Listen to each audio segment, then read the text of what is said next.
Hello' guys, আসসালামু আলাইকুম।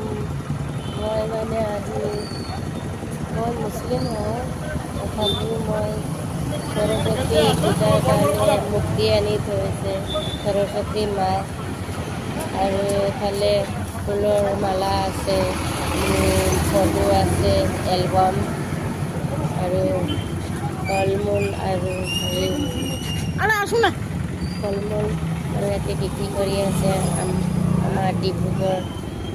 ইয়াক মই দাদা বুলি মাতোঁ। চব ইমান ধুনীয়া লাগিছে, ফল মূল বেচিছে। সৰস্বতী পূজা সব ল'ৰা ছোৱালীৰ কাৰণে, স্কুলৰ ল'ৰা ছোৱালী চবেই কৰিব। তো যদি ভিডিঅ'টো ভাল লাগে লাইক কমেণ্ট শ্বেয়াৰ কৰিব। চব ইমান মজাৰ মজাৰ ফুল, ইমান মজাৰ ফুল বেছি আছে। আপোনালোকে চব ভালকৈ ভিডিঅ'টো ভাল লাগিলে লাইক কমেণ্ট শ্বেয়াৰ কৰিব চবেই। এইটো চাওক আমাৰ ফুলালা ভাই আছে, পিছত গুটকা দোকান আছে।